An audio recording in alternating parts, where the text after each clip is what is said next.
Throughout my life, everyone around me, my friends, my family, my teachers, they always told me this one word: think before you do anything. But this one word actually caused me more harm than anything else. But then I came across these two words. And I soon realized that these two words are actually really helping me what I want to do. So I'm going to tell you guys my story and tell you how these two words have really helped me shape my life. When I was in school, I used to think before I would raise my hand to ask the teacher a question. I would think before answering the questions in my own words. I would think before doing anything. And in the process, I didn't end up doing anything at all.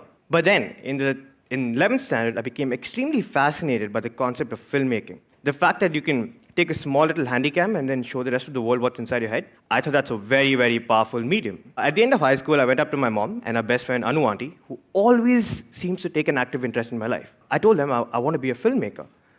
And obviously, they weren't very impressed. Because in India, if you want to be anything other than an engineer or a doctor, you're considered a terrorist. They obviously said no. But the sad thing was, they made me do this. Maybe I won't be a successful filmmaker. Maybe I won't make enough money. Maybe I won't make it. Now, this one word got me into a lot of trouble because it got me into this. Now, not that I have anything against engineering, but I hated it. Every minute, every second of it. But something happened in engineering. Up until then, I was an above-average student. I had never failed. But for the first time in my life, I failed. And that one moment of failure actually turned out to be a very strong moment of success for me. Because from then on, I didn't have to prove anything to anyone anymore, except myself. So I decided to do this. So I took up my handycam again, and I started shooting all my short films, and I started uploading them. And then in 2006, this wild little invention comes along. It lets you upload all your videos at a click of a button, and the rest of the world can see it. Imagine at that moment. So I started uploading all my films in, and I started making even more films. Soon people started noticing it, and they started giving me professional work. So with the help of YouTube.com, in the first year of college, I set up my first company, Last Minute Films, because in engineering, everything is done at the last minute. And I soon realized that in the real world, everything is done at the last minute too. A year later, this rock band called Pentagram, they asked me to direct a music video for them, and they said it's only going to be for YouTube. So I made a music video, and it ended up getting 100,000 views. And this production company in Bombay saw the video, and they offered me a job to direct. So here I was getting a chance, not to be an assistant, not to be a gopher, but to start directing music videos. But I was in the third year of my college. So from Bombay, I called up my mom and Anu auntie, obviously, and I told them that, I'm getting a chance to direct.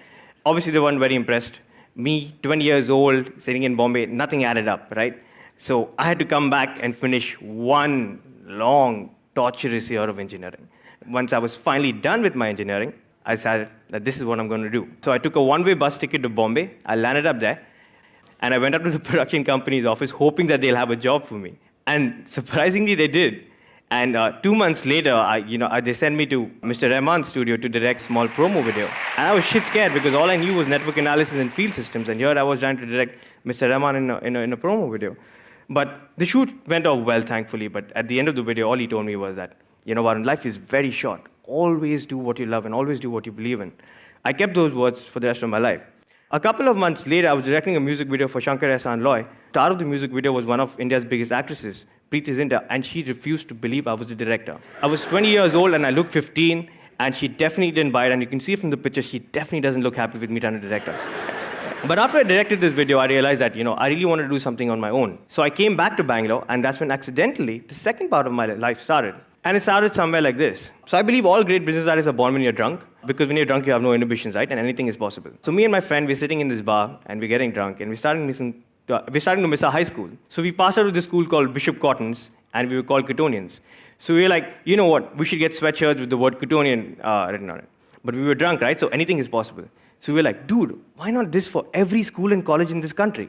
So on a piece of tissue paper, we wrote down our grand business plan to make merchandise for students of every school and college in this country. Okay, so now that we have an idea in hand, this is not what we're going to do. We're not going to go to mom and Anu and tell them our idea, because we already know what's happened there, right? So we're not going to do this. But the problem was that we didn't know anything about running a business. Nothing. Absolutely nothing. So this is what we're supposed to do. But 4 years of engineering, and they never taught me Microsoft Excel. And I realized that that's the only thing needed. That one software practically defines everyone's life. So, and obviously this caused a lot of problems before, right? This is what we're going to do. So we found this manufacturing friend in a small town in Tripur, and he offered to make us some samples.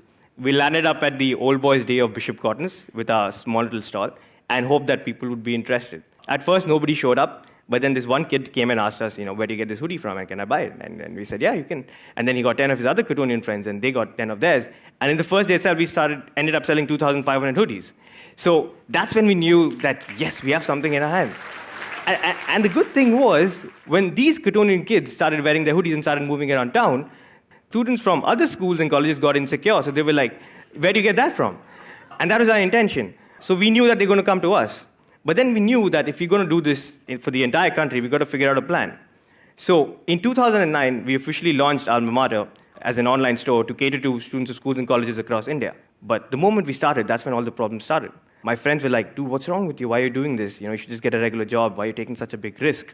My mom was really worried because she thought I won't get any dowry. In India, if you don't work for Infosys, you do not get dowry. My mom was really worried. And Anu auntie called me a t-shirt salesman. All of this really started playing with my head, and I became really insecure. And I was like, what am I doing? What am I doing? And then I just went back to that one small moment of engineering where I failed. And I thought, I failed in engineering, and nothing bad happened. If I fail in this, what's the worst? So we decided to give it a shot. And soon enough, things began to change. We started growing. People started noticing us. They put us on the cover of India's biggest magazine. They wrote more than 50 newspaper articles around us. And this is where Alma Mater is today. So we work with over 3,000 schools and colleges across 200 different cities with over 4 lakh students, all sitting out of that one small office in Bangalore. But the coolest part about this is, exactly a year later, my friend and I were sitting in the same bar, and this random kid walks past us wearing a Cottonian hoodie. Man, that one moment, I think that one moment is success. For me, success is not money, it's not cars, or it's not a bank balance. It's moments like these. The moment we saw that kid walk past us, and exactly a year later, we just looked at us. We didn't say anything. So for me, that was my greatest moment of success. And that success came because of Don't Think. So in the meantime, we kept last-minute films running, obviously, and we ended up with over 1 million views on our YouTube channel. And the best part was YouTube made us a partner. So apparently they sent me a mail that's saying that now every time anyone sees your videos, we'll pay you. I thought that was really, really awesome because my dad was really worried, why am I uploading all these videos? But the moment he came to know that I'll get paid for it now, he was like, you should upload as many videos as you can. So now I come to the very interesting part of this story. This Anu auntie character, right? She was always a strong part of my life. She's that character who always, butts her nose in all of my activities. So I had to figure out, how to deal with this situation. So I should write a lot of notes on Facebook and blogs about Anu auntie and, secretly telling them about, how she's damaging my life. And then somebody said, you should write a book about it. The problem was there are 50,000 words in a book. The most number of words I've ever written is 500 words. So I was like, how will I write a book? But then I remember my English teacher once told me, everything looks tough until you actually go ahead and do it. So I started, and I never stopped, and I actually wrote 60,000 words. And I wrote a book called How I Braved Anu Auntie and co-founded $1 million company. We made our greatest adversary, Anu Auntie, into our brand ambassador, right? Because the book was about how we started Alma Mater. And Anu Auntie became really famous. So here she was going around telling everything against us, and now she was famous. She couldn't say anything against us anymore. But the most interesting thing about the book was we were bootstrapping, right? So we never had money to market our company. So now somebody else is marketing our company and paying us. You get paid for marketing. I never thought that a concept like this could exist. I only realized that you have to pay a lot for marketing.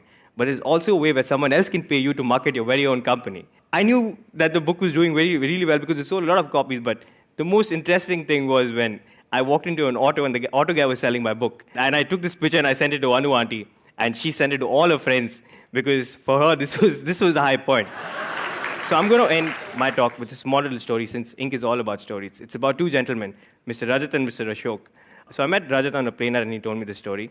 They both went to IIT in the 1980s. Then they went to Harvard Business School. Ashok went on to work for Apple. Rajat went on to work for a big consulting firm. Rajat recently came down to India for a business meeting. His car broke down in Calcutta, and they took him to this garage.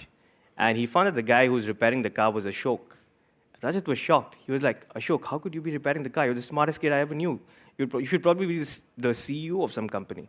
Then Ashok told him his story. He said, you know what, I worked for Apple for a few years, and I came back to India, made a company that increased fuel efficiency, sold that, and then started this garage because all I really loved was repairing cars with my very own hands. Rajat was the one telling me the story.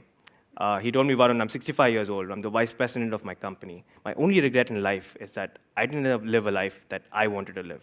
I lived a life that somebody else wanted me to live. And all he told me was, don't give up on your dreams.